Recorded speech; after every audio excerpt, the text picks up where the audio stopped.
Good morning.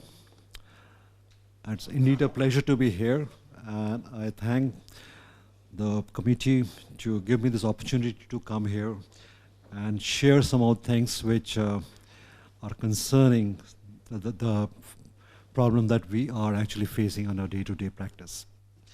So let me start on a very optimistic note. I mean, this, of course, is the opening session, so I think we should be very optimistic that over the next 3 days we would certainly hear a lot of new things and good things. So let me start on a very optimistic note. Hypothermia today, we have made a reasonable amount of progress. And if I say that not only reasonable, we have made a huge deal of progress. Because now we are much more sure about what is behind the entire hypothermia, the entire radiobiology, its interaction with chemotherapies, as a strong immunomodulator, and of course, going into the field of nanoparticle hypothermia. We have also been able to reasonably go with an invasive thermometry so as to be sure about what the temperatures are going to be achieved when we are using hypothermia. We have been also, to some extent, been able to integrate hypothermia with radiation in the treatment plans so as to have the clinicians a fair idea of what is ultimately the tumor control probabilities and the normal tissue control probabilities. And we have also been able to adapt online the entire process. So if we take the whole thing together, I think we should be reasonably happy. And that's the optimistic way that I would like to start.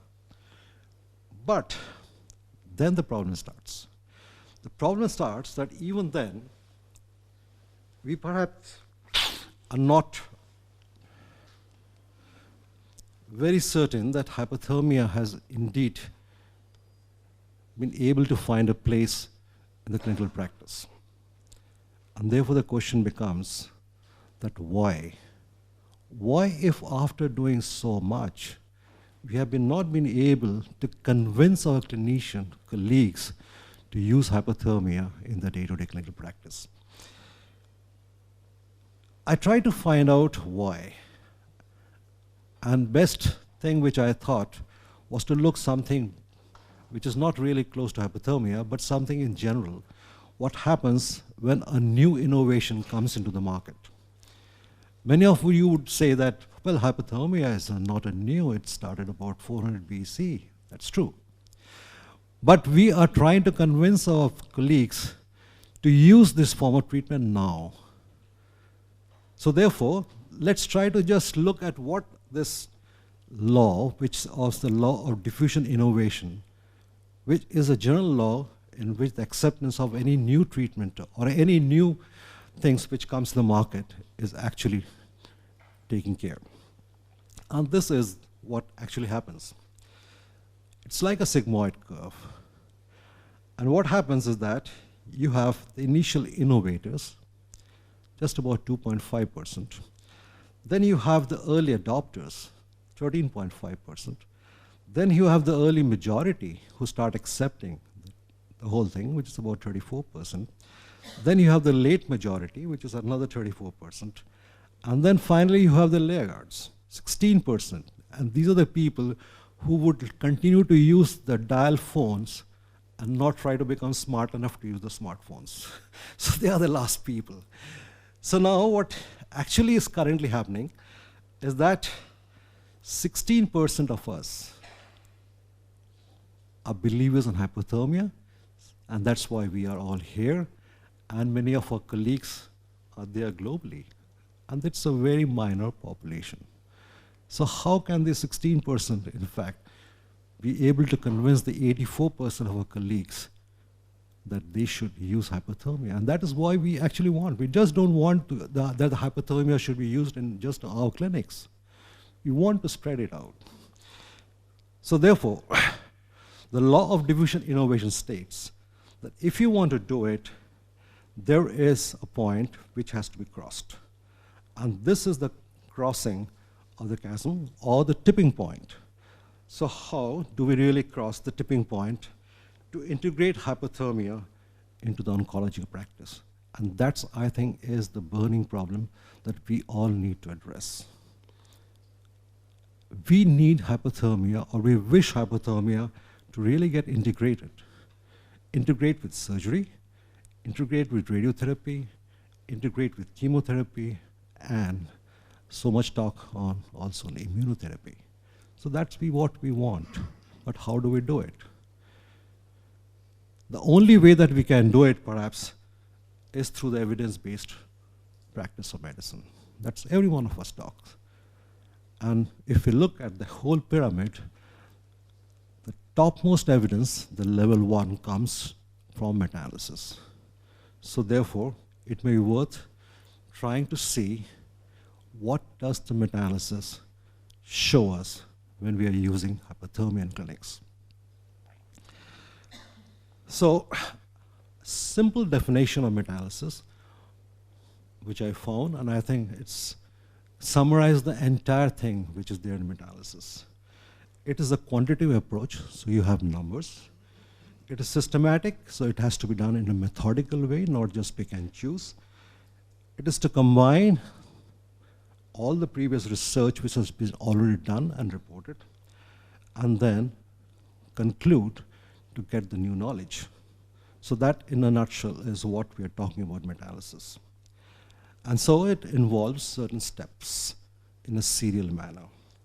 We start first, try to formulate the question, eligibility and the exclusion. Then we would like to identify the studies. Then the preliminary search of the records. We want to do the full review of the papers, final listing of the eligible papers, and ultimately come out with a quantification of the effect measures. And when we do it, so if we are trying to compare a modality A versus modality B, we compute the odds ratios, the risk ratios, the risk difference, and then finally, using these expressions, we compute these 3 effect measures. And then we are, of course, very familiar with these plots, the forest plots. Just a look into the forest plots, it actually gives you a lot of message. So you have a line which passes through a null, that is a 1, which means that, you know, on both sides there are the 2 modalities. And the risk estimates, which is there for each studies, actually is shown here, and it's with the 95% confidence interval.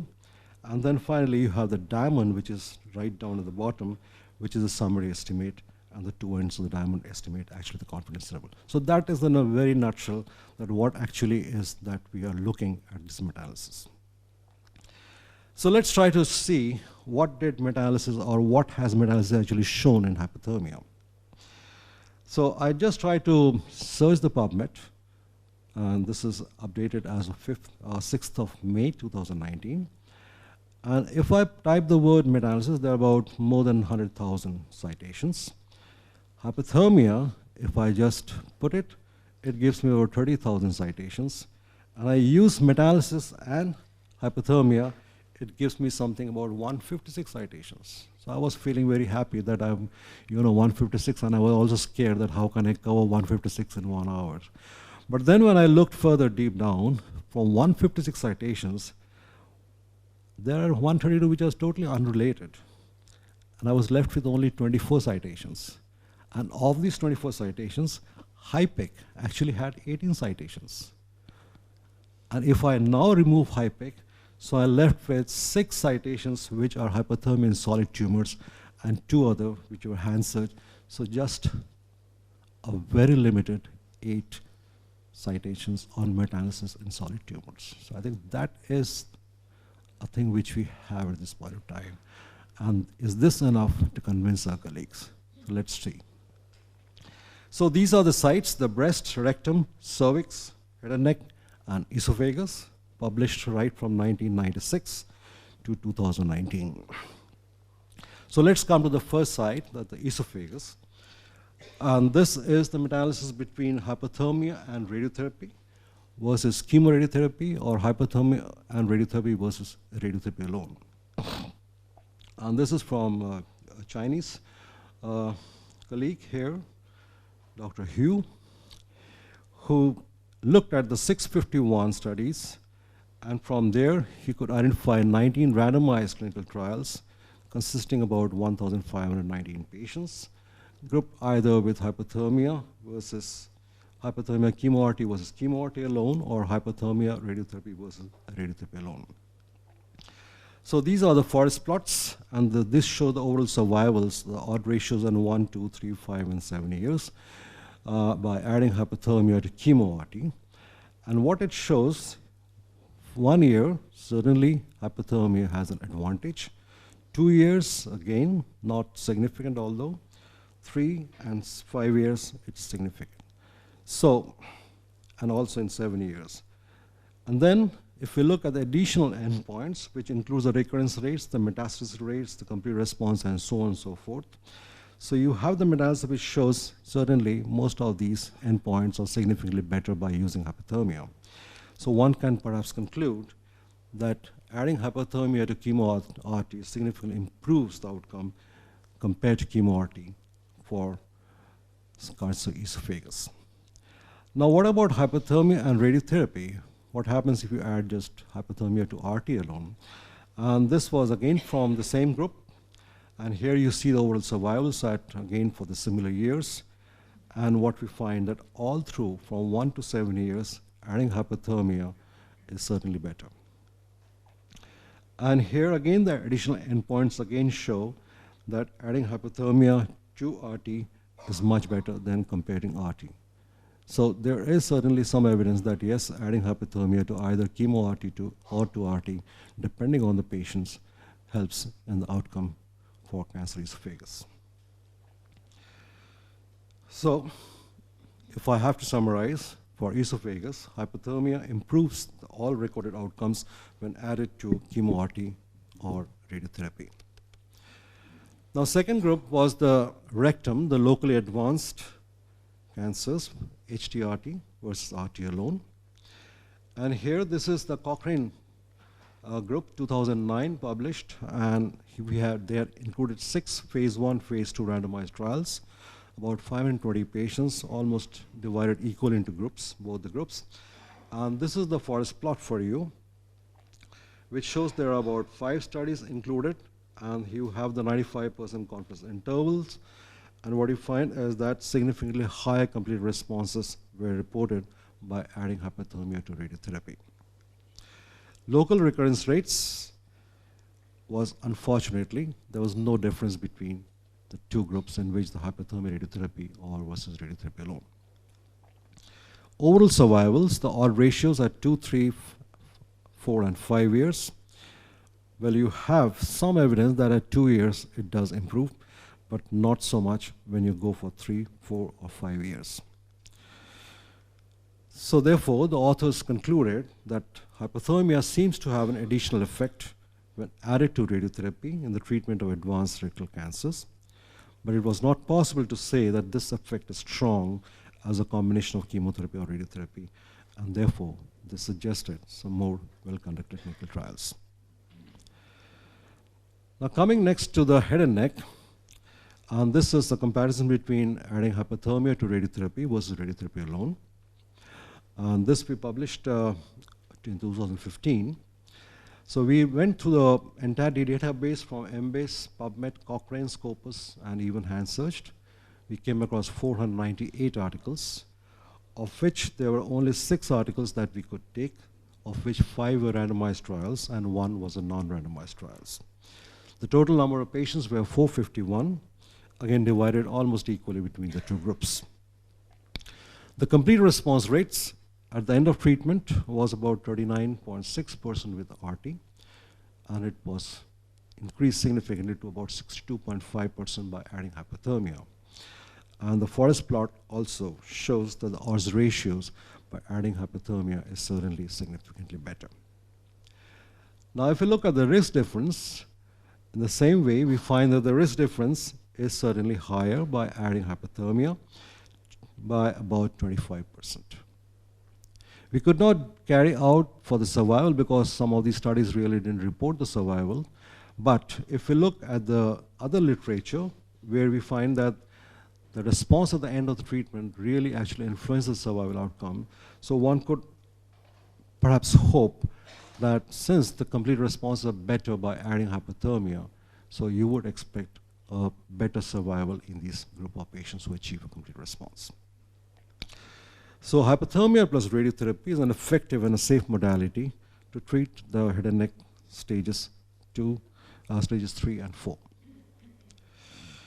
with a complete response which is going to be increased by about 25%.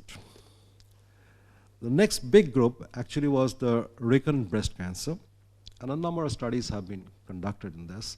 And this is where the first meta-analysis for hypothermia was reported in 1996. Now this is from the Vernon, the famous study which was published in the Red Journal.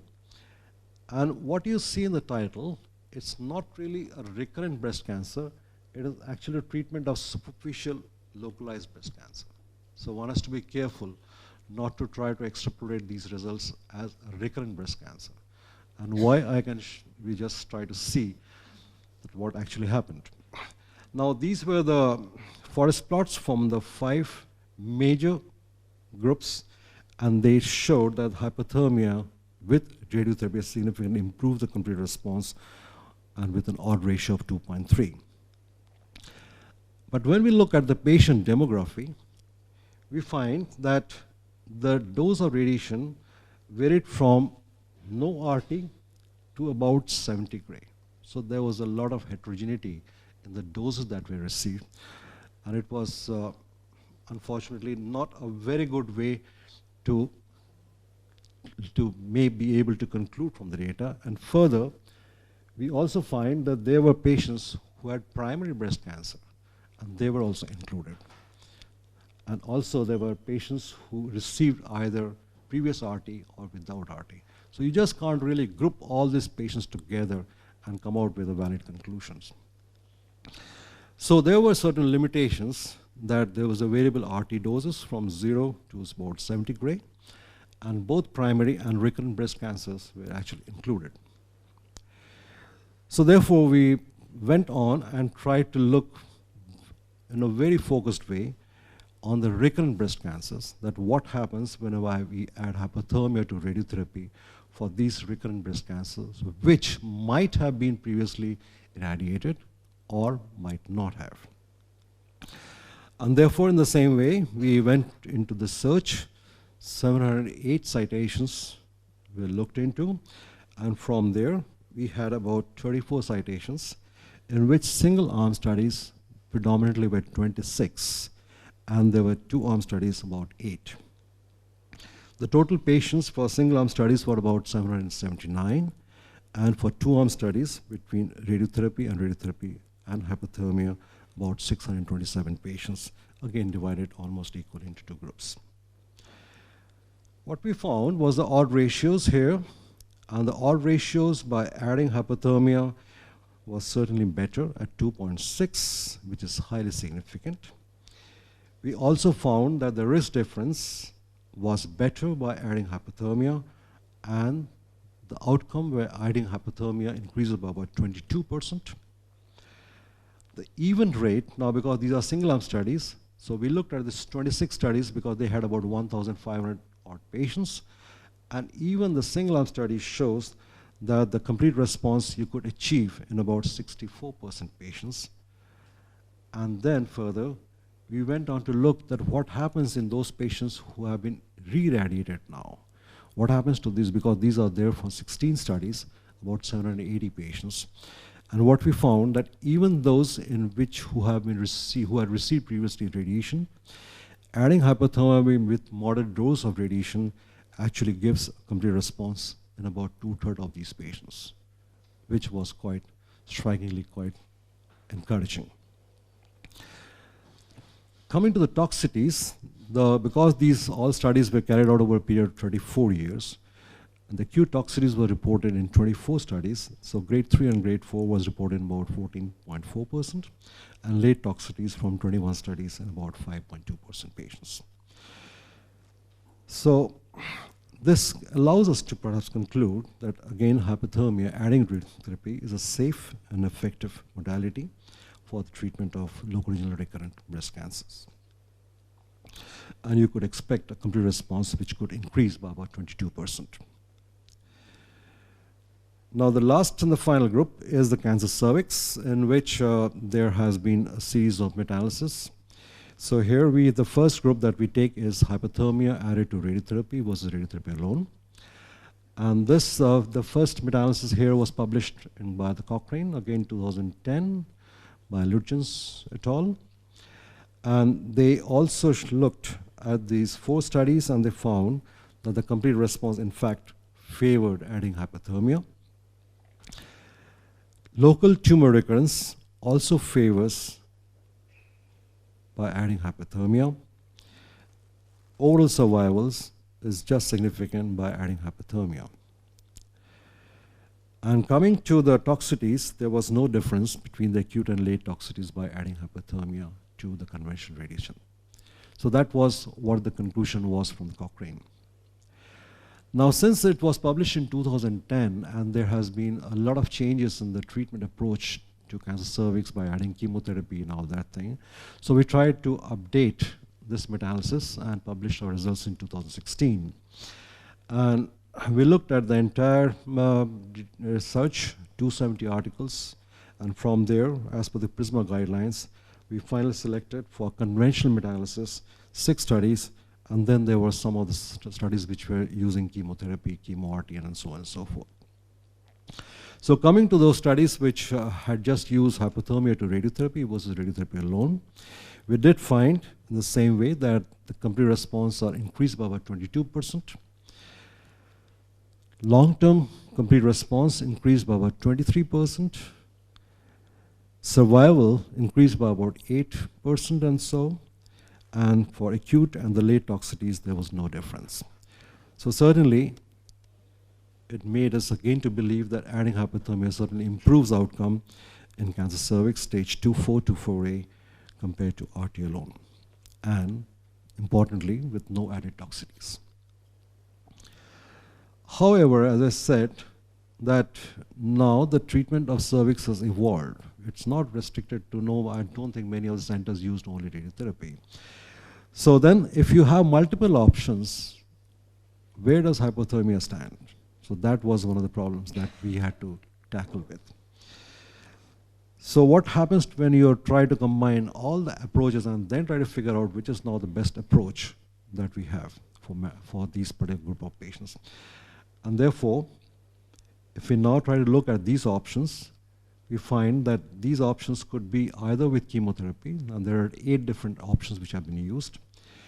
They have been used as a neoadjuvant chemotherapy with radiotherapy, or neoadjuvant with radiotherapy and then followed by adjuvant. There are studies which have used only adjuvant chemotherapy. There are studies which have used concurrent chemotherapy, either with cisplatinum or a non-cisplatinum, and either cisplatinum as a single agent or a multiple agent. So that increases the complexities. And further, the complexities goes on, because there are other options. We didn't use chemotherapy, but they used hypoxic cell sensitizers.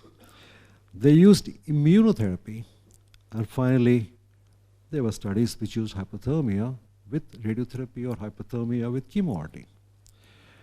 So there is nothing like we can do now by using the conventional pair-wise meta-analysis, because there's nothing of a pair. I can't really compare 2. I have 13 different options, so I need to have something different.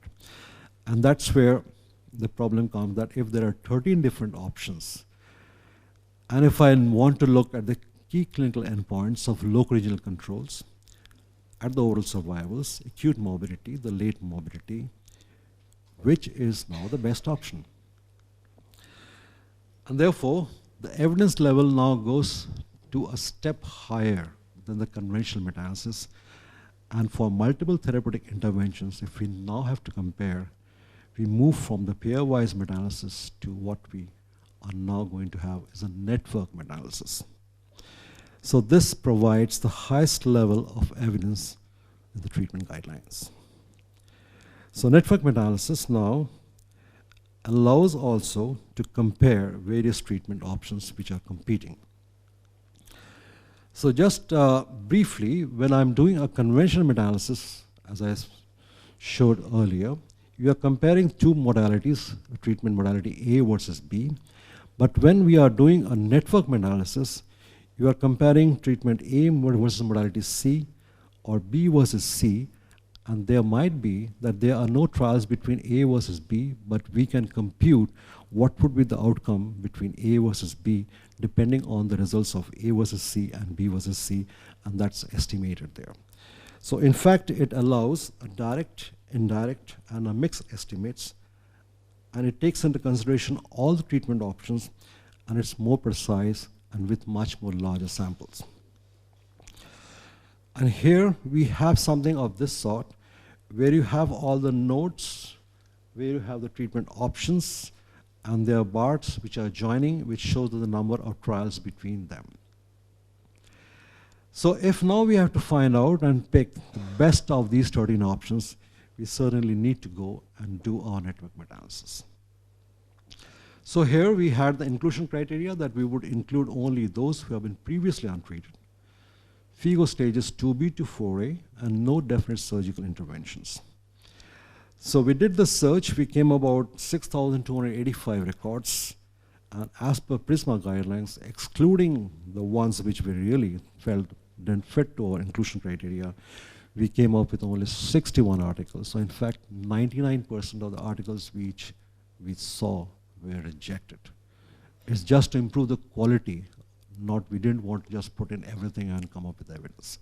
So it was only 99% of the articles were excluded, 1% was actually taken out. So 1974 to 2018, there have been 59 randomized trials from 61 records, and one study was actually a 4-arm study. 13 different interventions, totaling about 9,894 patients, of which 97% of these were in the locally advanced cancer cervix. And each paper was evaluated as per the Cochrane tools and the quality of evidence as per the GRADE recommendations. And we looked at these 4 endpoints. So now we have the network diagrams for the local, long-term local regional control. And what we have here is that you have these modalities, that this is for the radiotherapy alone, chemo-RT weekly platinum, chemo-RT non-platinum, with platinum, with chemo-RT with adjuvant, RT with adjuvant, hypothermia with radiotherapy, hyperthermia with chemo-RT, and so on and so forth. And in the brackets, you have the number of patients which have been treated by this modality. And the lines which join here show that there are 8 studies between the RT arms and the hypothermia plus hypoxic cell sensitizers. And in the same way, you can see for each study. And what you can also see is the width of these lines actually are proportional to the number of studies which are there between these. So what we are trying to compute is the outcome from the entire group of about 49 studies, totaling about 8,197 patients. And here, this is the odds ratios, which is actually a league table in which all these modalities have been stated here. And now for each of the pair, you are trying to find out what is the odd ratios between these. So that gives a total holistic approach and a holistic view of the outcomes. And based on this, we can now also compute the SUCRA values, which is the surface under the cumulative ranking. And here all the treatment modalities are listed, because now you are going to estimate quantitatively which is the best treatment based on the highest SUCRA values. And what we have it here, for the endpoint of long-term local regional control, the highest SUCRA values is achieved by hypothermia added to radiation. Then comes chemo-RT with adjuvant, and the third is actually hypothermia added to chemo-RT, and then you have the entire list here. The worst is neoadjuvant plus RT plus adjuvant chemotherapy. Similarly, we have this network diagram and the league tables from the overall survivals. Again, this whole group consists of about 50 studies, about 8,000 patients, and here the first rank becomes the chemo-RT 3 weekly, followed by HT chemo-RT, and HT-RT becomes the 4th. Similarly, we have for the acute morbidity, it's a collection of 44 studies of about 7,183 patients, and then the late morbidity, about 33 studies, about 6,300 patients. But then, the question was that we don't really prescribe a treatment based on one endpoint. We look at the holistically. And therefore, there are something Optimum treatment strategy would depend on what are desirable effects and what are undesirable effects. And there has to be a balance. And the balance is between the long-term local regional controls, the overall survival, and of course, we don't want our patients to go in for the morbidity, either acute or the late. So there has to be balance between these two. And therefore, if we now look at the sucra values, we find that this was the values for the long-term local regional controls, the overall survivals, the acute morbidity, and the late morbidity. And where did hypothermia, either with RT or the chemo RT, come? So this was from here, here, here, and here. So find the total effect when you add all these sucra values, and now you have the full sucra rankings of the entire endpoints. The number one rank is the one which is coming up here, is in fact with hyperthermia added to radiotherapy. Number two rank is hyperthermia added to chemo RT, and the number three, of course, is the chemoradiotherapy, but with 3 weekly platinum, not a weekly platinum, or not by adding multiple chemotherapy agents. So that's what the final network meta-analysis of this local entrance cancer really is coming to show. So the final impression that we get here is from the NMA, or the network meta-analysis of 59 trials with 13 interventions, comprising about 9,800 patients, is that the best 3 options, which could be undisputed now, because this provides the highest level of evidence, is in fact hypothermia and radiotherapy, followed by hypothermia and chemo RT, and finally the chemo RT or the 3 weekly platinum. Now, since there has been no randomized trial which actually compares these 3 arms in one single study, so we feel that it certainly warrants a direct head-to-head comparison by going ahead with our multicentric randomized trials to really now look at what happens if you randomize these patients into these 3 groups.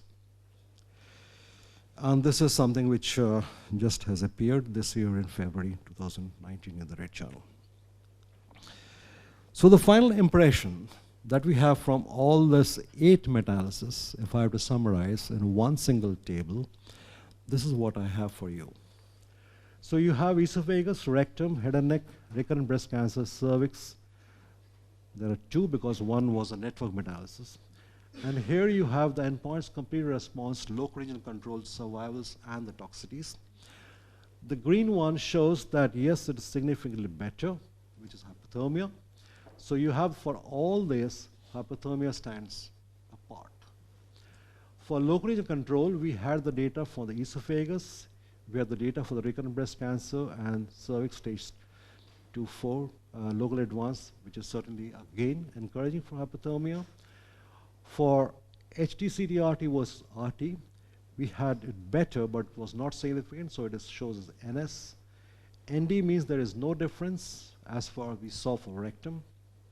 And NE means it was not evaluated for head and neck cancer. The same way for survival, we have positive gains here, and some of these studies were not reported, so we can't really comment on these. And for acute toxicities, there's no difference for esophagus, no difference for cervix, and for this group, it was not evaluated. So one has to also know what are the limitations, what we have when we try to do this meta-analysis. But certainly, for cervix stage 2-4 to 4A, when we combine all the options by using the network meta-analysis, certainly based on the sucra ranking here, we can convincingly say that HTRT, HT-CT-RT, and CT-RT 3 weekly platinum are certainly the 3 top form of treatments. So now the question comes that hypothermia is certainly not going to be practiced only in these few sites. We want it to be being practiced in various other sites. So what is the outcome for pancreatic cancer? Do we have some evidence to convince our colleagues for pancreatic cancer? Do we have evidence to convince our colleagues for bladder cancer? Do we have evidence to convince for anal cancer, locally advanced head and neck cancer? As I said, that the meta-analysis it is not really complete, prostate cancer, and perhaps unresectable soft tissue sarcomas where the patient would be subjected to amputation. Now, I talk about pancreatic cancer because Europe, unfortunately, has the highest incidence of pancreatic cancer globally. So it is a matter of concern for all of us. And most of these patients are actually in a locally advanced stage where surgery cannot be done. So in fact, pancreatic cancer has been termed as emperor of all malignancies. So one has to be a bit cautious. And therefore, why not hypothermia? But then where are the studies? We don't have studies. Bladder cancer. Why I talk about bladder cancer? Yes, cystectomy, a radical cystectomy procedure could be taken as a gold standard. But then, patients are living longer. In Europe, you have the patients, the age population is going up. The age pyramid is getting reversed. Most of these patients have comorbidity, which really doesn't allow them to go for extensive surgical procedure. So can really hypothermia help these patients? One has to really think on these. Same thing for anal cancer. Why should I like my patient to have cardiac colostomy? Why can't I help them with hypothermia added to chemotherapy or radiotherapy? But then, where are the studies? How can we all convince our colleagues? So it's a matter that we all have to think. Then when we blame or when we try to point fingers that, well, they are not taking it, but the onus of responsibility is on us. That have we been able to provide the evidence? If not, then perhaps it needs introspection. We just don't want to convince ourselves. We are all convinced, that's why we are here. But we need to convince beyond the room to our colleagues that, hey, here is some treatment which you have to take it. And I think effort needs to be done in this way. And we all are equal partners. If there's a failure, let's share. It's a collective failure. And therefore, it's time that we think. It's time that we act. Forget about my center. It is we as a community who has to act. We as a community has to join hands. And that's the only way that we can push hypothermia, or else forever we are just going to be here in a half-filled room like this, meeting once a year, having a chat, and sharing pleasantries. That's it. But I'm sure that none of us wants hypothermia in that state. We want to move it forward, and here is the collective action that is required from every one of us. Because the problem is here. Look at the statistics. Every single trial goes with a sample value. And if we carry out the sample value estimates of a study group which uses hypothermia, or a control group, say radiotherapy alone, and if we say that, okay, the radiotherapy has an outcome of 30 to 40%, and we believe that the hypothermia would improve it to 40, 50, or 60%, and then like to look at the number of patients, and that's there for you. For 30 to 40%, the number of patients required would be 712. And that's the number which is required to convince the community. For 30 to 50%, you need 186 patients. 40 to 50, you need 774 patients. 40 to 60, 194 patients. Where are the patients? Can a single department in the entire life period of a clinician be able to come up with these numbers? I don't think so. If not, are we happy by reporting outcomes of 20 patients, 30 patients, 40 patients? Whom are we trying to convince? Ourselves, our colleagues? And what is actually helping our science? Nothing. Zero. We don't have any single presentations in the major meetings of Astro and Istro. Isn't it a failure of our part? It is. I'm sorry, I started with a very optimistic note, but I think we all realize the ground reality. Because this calls for an action. This calls for a collective endeavor. And that's why I would like to stress that meta-analysis is okay, but it can be only done if I have the trials. If there are no trials, nothing I can do or nothing any one of us can do to convince our colleagues. And the European Society of Hypothermia and Oncology, which we are all proud to be a part of it,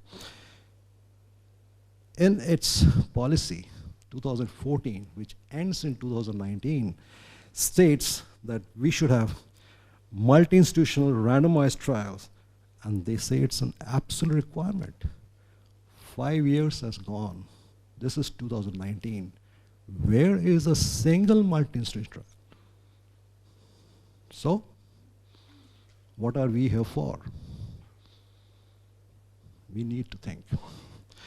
Because there are 6 centers, as far as I know of, in Europe, which have hypothermia facilities at least. Why not join hands? Why not work together? Why not come with joint treatment protocols? Because that's the only way that perhaps we can cross this tipping point. We have to cross this point, and then convince our colleagues to basically have hypothermia integrated into the therapeutic approach. So finally, I would like to acknowledge my co-authors, Emmanuel Stutz, Sylvia Gomez, Susan Rogers, M. South Portage, Rick Lingle, and of course, Stephen Bordes, for all the help which went into compiling these meta-analysis for you, and of course the funding agency which have been kind enough to support this thing. Thank you very much.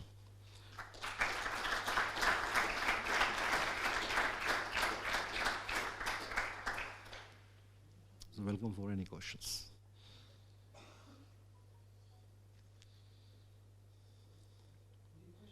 Sure.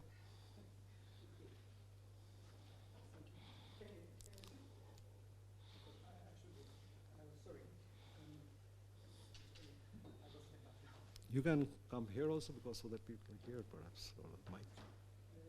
Your first question was why hyperthermia is not accepted as a regular treatment in oncology.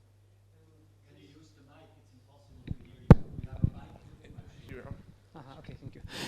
Your first question and your basic question is why is hyperthermia is not accepted in oncology today? And your excellent report is a trial to answer this question. But unfortunately, there is some moment which are absent in your report. Maybe it will be helpful to understand what is the problem. First, you didn't say a word about bias analysis. Sorry? You didn't say a word about bias analysis. Bias analysis? Yes, because you showed the steps of the meta-analysis. It didn't say what about the bias analysis, because without bias analysis, the systematic review is senseless. And I didn't saw any bias analysis in this report. Second, you didn't saw what about heterogeneity, because this is the same and very principal thing which makes any meta-analysis senseless. For example, in all your meta-analysis, I squared, that is heterogeneity, is more than 50%. This is a medium. And there are meta-analysis with more than 75%. This is a heavy heterogeneity. In general, if there is such heterogeneity, we can't do meta-analysis at all. Because if, for example, we have one big, large trial with good result, and other trials, small trials, with negative result, this is no place for meta-analysis, even if we summarize these trials and they, in summary, give good result. And you say systematic is methodical. You said that systematic term means methodical. This not mean methodical, this means all-inclusive. Because if you make systematic review and systematic meta-analysis, we should include everything. For example, when I saw results for cervical cancer, I didn't saw, for example, the Lütgens trial. I didn't saw Flamelink trial. I didn't saw Zolchak-Sevinska trial. Can I come to your answers one by one? Huh? If you give me 5 questions, I might forget. And I don't want to forget, because I believe you have raised very, very valid points. And it's good that you raised it. So let me come one by one. Mm-hmm. And if I miss, please remind me. So I'm sorry to stop it, because I know you have a lot of queries, so it's better that we... Okay, so I just want to go one by one, or else I would forget. First, you said about bias analysis. I would encourage you to read my papers, including the supplementary documents which are there with the papers. And I did mention that every trial has undergone a Cochrane bias. All studies have been evaluated with a Cochrane bias. And if you read the 4 publications which I have, there is a list with a colored chart of the bias in each. Okay, so I think I didn't want to put the bias, not only bias, I didn't put even the grade of evidence here, because then this lecture would have gone for 2 hours, and I'm sure that may not be of much relevance to many of them. So, but your point is well taken. So all I can say is that anyone who's interested, and that is why I showed the papers, you are most welcome to read these papers first before you make a comment, because all your comments are actually been answered by the papers.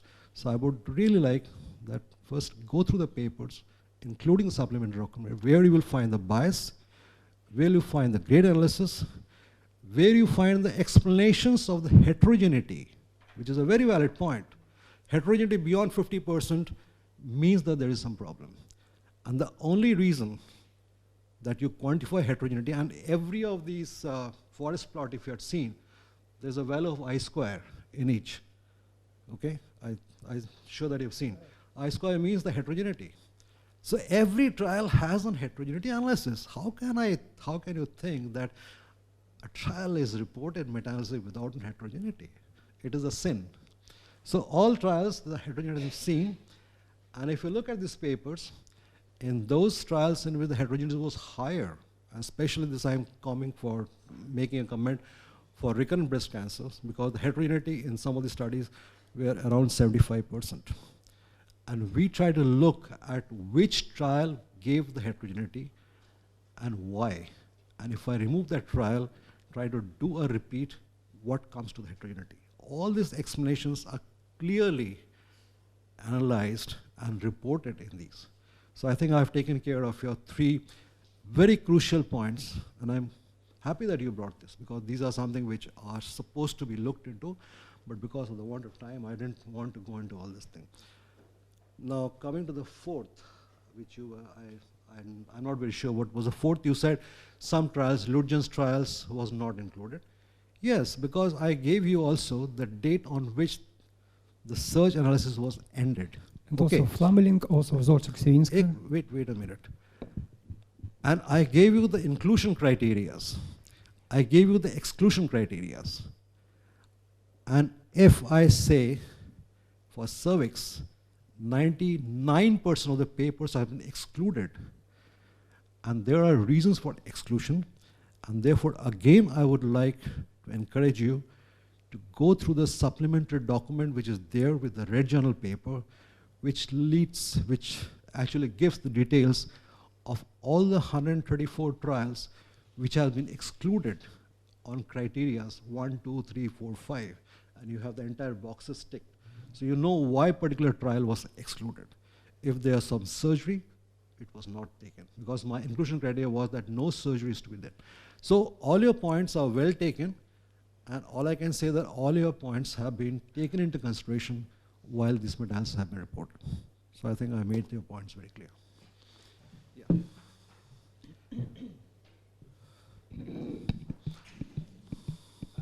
you looked at other sources of barriers to adoption, like the health economics? Health economics. Yes, I think it's an important thing that what would be the economic implications. Unfortunately, none of these trials actually spell on the economical aspect of hypothermia. However, my personal opinion would be that unlike a chemotherapy or an immunotherapy, which are extremely, expensive at this point of time, hypothermia again is a one-time investment. And there's not too much of consumables that we are using for hypothermia. So in the long run, if I have to compute in terms of economical cost effectivity, hypothermia will certainly stand out. But then each country, because these are something which has to be done by each country depending on what are the treatment charges, what are the, the charges that they have to use for all the maintenance and all those things. So they have to done. So unfortunately, none of the studies actually had this thing, so we didn't do it. But my personal opinion is that this is certainly going to be one of the most cost-effective treatment.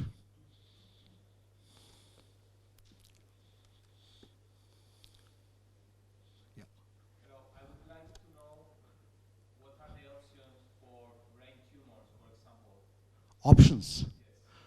Well, right now, I think the best option that I can think of was using the magnetic nanoparticles, and that's a study from Berlin, and have used the magnetic nanoparticles for recurrent glioblastomas and a group of brain tumors, and they found actually the outcome of these brain tumors much better than using the other standard form of treatment. So I think that is one area. But yes, I think we certainly can look into it, but the only problem is that how do we measure the temperature there? But using the non-invasive thermometry, I think that's feasible. But right now, I don't think I came across any studies which uses external form of hypothermia along with radiation or irradiation. But yes, nanoparticle-based hypothermia results are there, and they are quite encouraging.